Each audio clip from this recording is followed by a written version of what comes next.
All right. Well, hello and welcome, everyone. This is Ramin Manshadi, cardiologist from California, the immediate past president, cardiology president. And we have here the beginning and to review over everything that we have done to make this Israeli and California ACC chapter exchange successful as a review. So we're going to go ahead and get started. First, we'll start with Dr. Norm Lepor, who is the past president of California ACC, who basically initiated this chapter exchange right before his term was up. So, Norm, please share with us what was your vision in initiating this chapter exchange? Thanks, Ramin, for the opportunity. So really the vision was, California being a high-tech center, as well as Israel being a high technology center in terms of healthcare and in particular to cardiology. I felt that there would be benefit for both the Israeli cardiologists as well as the California ACC members, including more senior physicians like us, as well as younger physicians and fellows in training, to have the opportunity to interact with each other and create a situation where we could cross-pollinate in terms of training, in terms of exchanging ideas, and becoming more familiar with how we take care of patients, what we see as future opportunities in terms of innovations in patient care. So it really represented, I think, a natural opportunity to cross-pollinate with the Israelis, who are very much high-tech oriented, very committed to patient care, very forward-thinking, and provide membership value to the California ACC members, as well as value to the Israel Heart Society, Israel ACC members, and also to continue on with this ability to bring Israeli fellows in training to the United States to receive specialized training, which is something that we work hard to do, and worked a lot with Dr. Charuzi, who really was started this whole concept, and to fund having fellows come over to the United States from Israel to become enriched with our experience. And that's pretty much how the concept started. And with a lot of help from Lianna, we were able to get this started. And I think that we're very happy that Dr. Manshadi kind of took the baton, moved with it, and really did wonderful things in terms of, from an operational perspective, to make this partnership work. Thank you. Thank you for sharing your vision. So Yzhar, Dr. Yzhar Charuzi, Dr. Norm Lepor just mentioned that you were also instrumental in initiating this exchange. Can you share with us what led you to be involved with Save a Heart Foundation, and share your thoughts personally and professionally? What made you to get involved in Save a Heart Foundation and help fundraise for the fellows?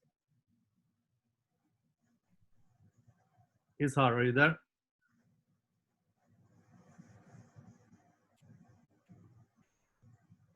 You're okay. There you are. All right. Save a Heart Foundation actually was established as far as 1980. And the cause for that was that I was a fellow at that time in the United States, mostly in California, but also in Minnesota. And when I want to return to Israel, I didn't have a place to go.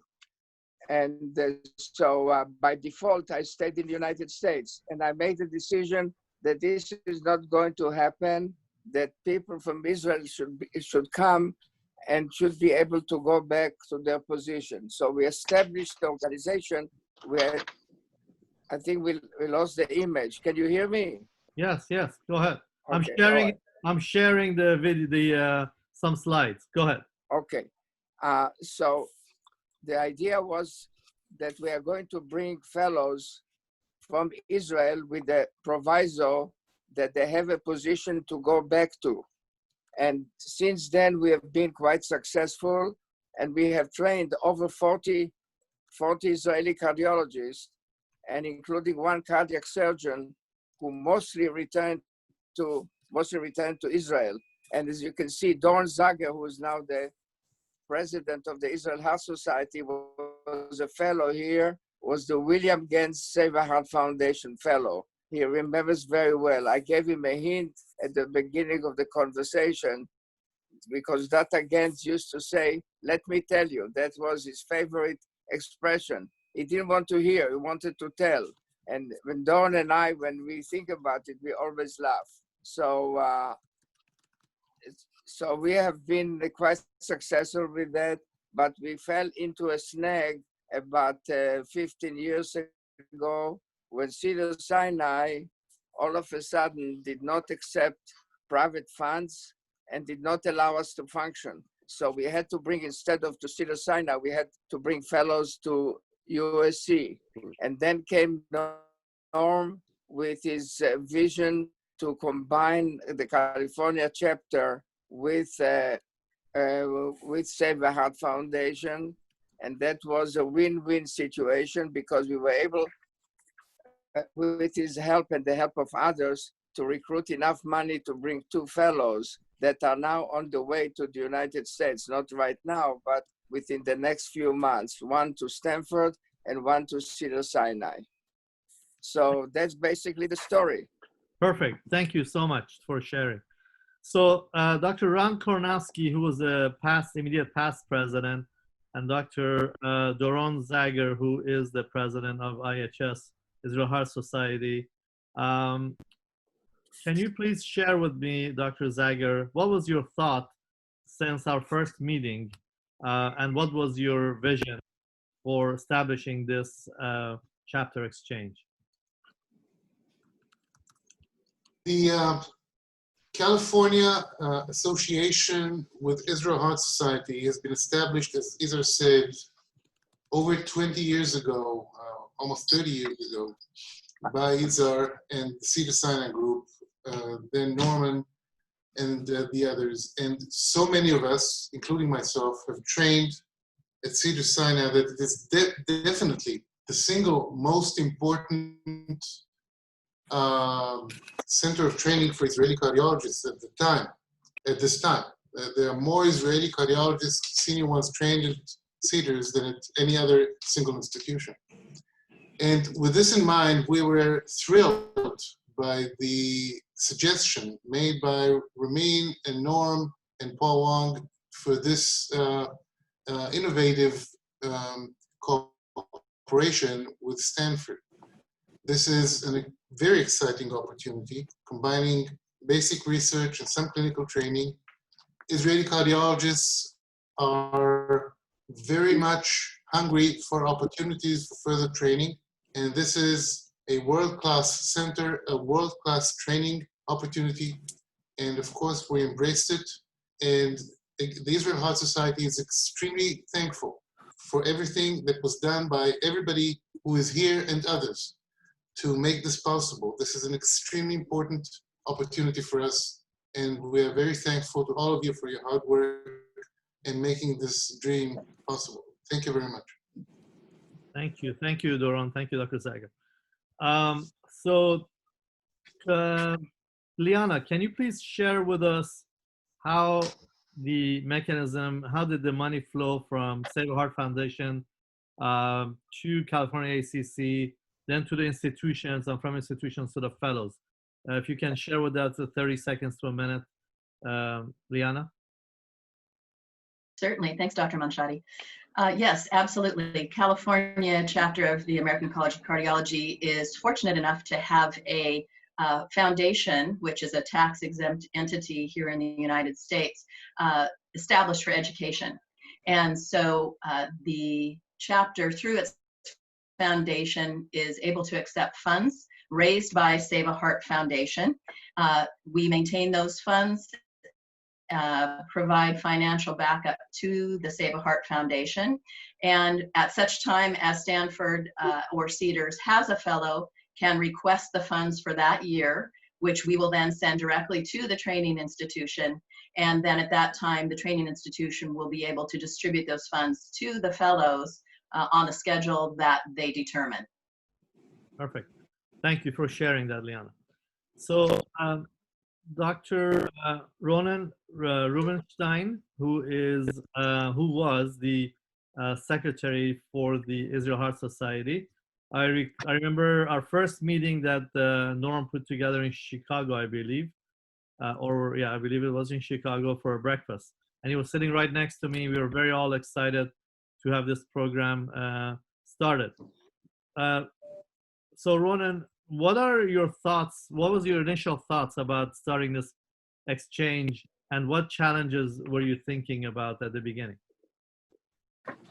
Thank you all for actually taking it forward even much further than our first meeting, and that's really exciting. It means that when there is a will, there's always a way, and you definitely made it happen, all of you.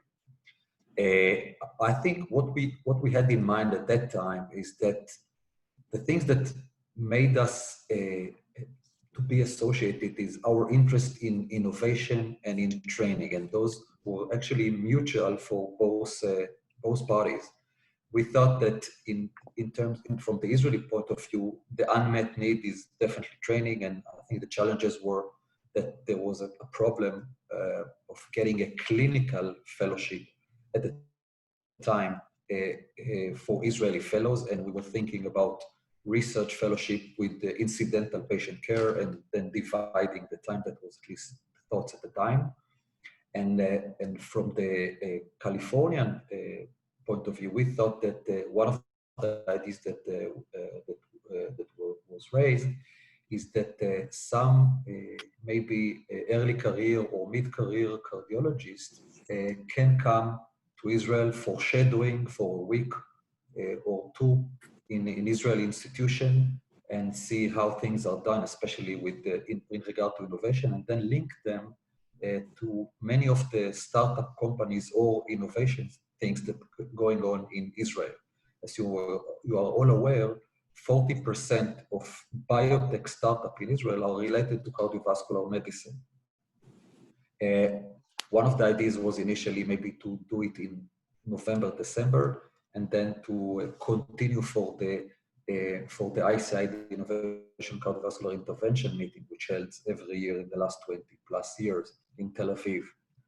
So the thought was about that. Another thought was trying to maybe this pandemic will allow us to take it even further, is to create some bilateral symposium or educational activities that may be of interest to both parties, selecting a topic and do a combined educational activity to Israeli Heart Society members and the California chapter members and so forth. So at least that was the initial thought at the time. Thank you. Great information. Thank you so much, Ronen. As I mentioned before, the friendship and the networking has been outstanding too. Hopefully we'll be friends forever. So next we have, so basically quickly I took the baton from Dr. Norm Lepor. He was just ending his term, and having roots in Israel and being born there, I really was looking forward to making this union and this chapter to really happen. And we hit a lot of glitches here and there, but everything worked out perfectly in the end. So I'd like to introduce Dr. Paul Wong, who's a professor of cardiology at Stanford. So Dr. Paul Wong, as you know, I first contacted, I did not know him first, Dr. Robert Harrington, who's the chair of medicine at Stanford, who in return introduced me to Dr. Pops, who Dr. Pop then introduced me to Dr. Wong, who was interested in entertaining a fellow at Stanford. So I have a couple of questions for you, Dr. Wong. First, as you know, we are creating this video to create a roadmap to assist other chapters to establish the same chapter exchange as we have done here. So when Dr. Pop initially mentioned this to you, what prompted you to accept this offer? And second question is, how did you navigate this complex internal Stanford regulations to make this happen and get it approved? Oh, great. Thanks so much. And we're very excited. So when you first contacted me, I was really excited about this opportunity to create a new collaboration. I think that was really exciting to us and me in particular. As far as the mechanisms, once we identified I think for us in California, that a research-focused fellowship really was our target, then the approvals were pretty straightforward. So we're very excited. Certainly I am, and I think it's going to be a great collaboration for many years to come. Wonderful. So, so after initial meeting, I traveled to AHA meeting to meet with the Israeli leaders. Then, as you guys recall, we met in ACC, and we had to work through some happy medium that both chapters will be happy, and it will add value to both chapters. What did you think of that meeting, Dr. Paul Wong? Oh, it was a great opportunity to really see in this whole vibrant group of people who have obviously share a common vision of how we can bring all our countries together and really have this combined vision for training. So we were very excited about that potential. Wonderful. Thank you. And we'll be asking more questions shortly. Thank you for sharing your thoughts, and thank you for collaborating with us. So the next objective was to solidify the Israel Heart Society and California ACC bond. I was invited to give a lecture at Israel Heart Society conference last year. As a show of respect and consideration, the California ACC brought some autographed jerseys signed by well-known Israeli national soccer player Dekel Kenan, who currently plays for Sacramento Republic professional soccer team, who will be entering Major League Soccer in a year or so. So in my opinion, it was especially important to attend this meeting, to solidify our bond, and attend each other's respective conferences to show support and solidify the bond of both organizations. Any of the Israeli leaders that were there would like to share some thoughts about that? About the Israeli Heart meeting. Ronen, maybe you'd like to do that? You were the secretary at the time. You're on mute. Oh, I'm sorry. Thank you. I think that despite the challenges, and I think the fact that Ramin came to us and the things kept to materialize, it seems the exchange of ideas and even traveling back and forth is possible. And I think at least it gave us the courage to move on to other directions. At the time, we thought of how we can combine maybe traveling and present at some of the California chapter meetings and vice versa in Israel. It seems that at least probably the next part of the discussion will be how can we do it now, given the COVID-19 pandemic. Perfect. Thank you. So, Dr. Wong, next thing that happened was that Dr. Wong outlined the fellow's job description at Stanford, and this was subsequently advertised to the physicians by the Israel Heart Society. Maybe Ronen or Doron, you guys can mention and elaborate on the process of advertising this to the Israeli fellows, and how did you guys end up selecting this candidate? Issued a call for proposals, as we do under the circumstances.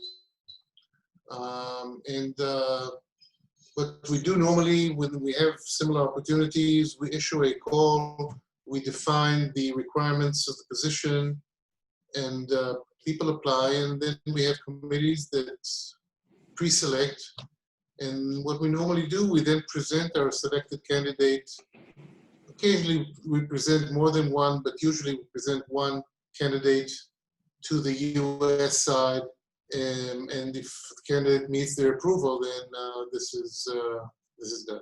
And And that's what was done here. And I believe Udi was a perfect candidate for this specific program. Thank you for sharing that. So, Dr. Wang, can you please mention what characteristics were you looking in a fellow, and how did you end up selecting Udi as your fellow? And share with us also what did you think of the process in general? And also, as you know, the Israeli Heart Society selected their fellow, and then the university also had to interview and agree and go through their process, while the California ACC and Save a Heart Foundation were also monitoring the situation, as this is a collaborating program. So, Dr. Wang, can you answer those questions, please? Yeah, sure, thanks. So we were clearly looking for someone, a fellow who wanted to come to Stanford in particular, and someone with strong research productivity and strong research training.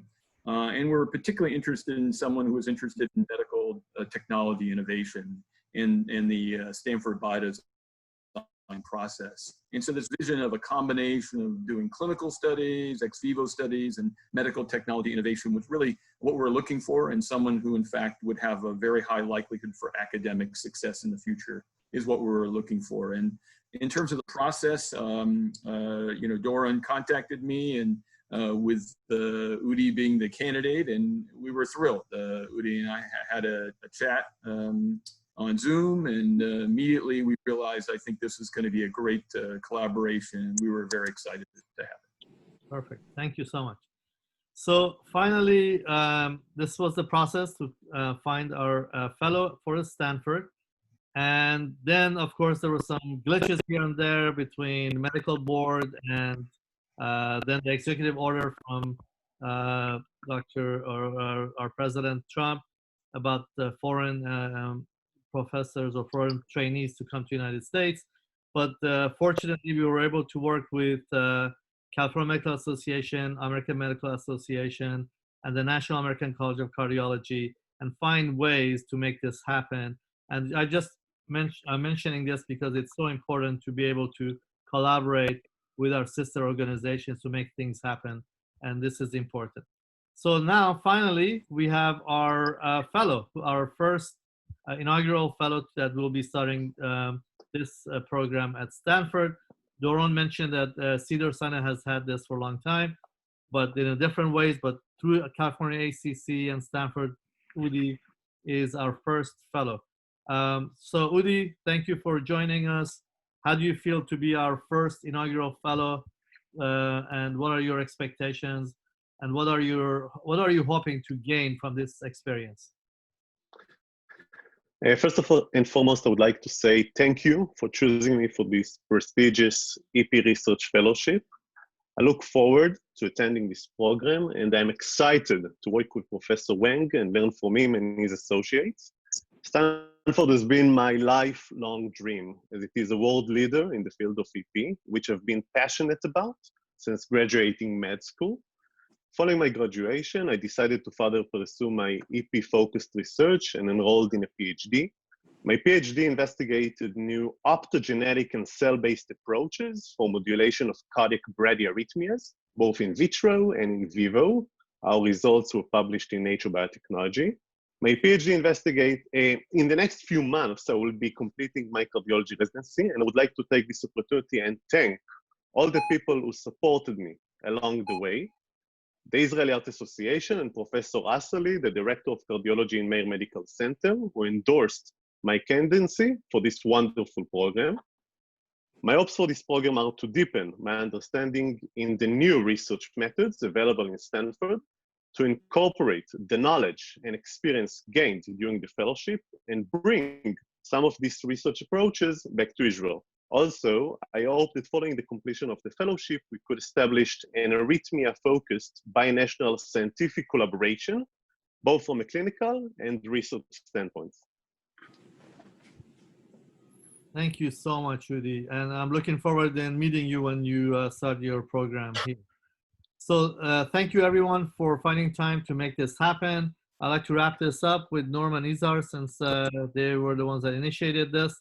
And then briefly for 1 minute, I have some slides that I'm going to share from beginning to the end, and we can conclude this program. Thank you so much once again for everyone for finding time. I know we're all very busy, and especially during tough times with pandemic. So Norm and Yzhar, would you like to say a few words as your final thoughts?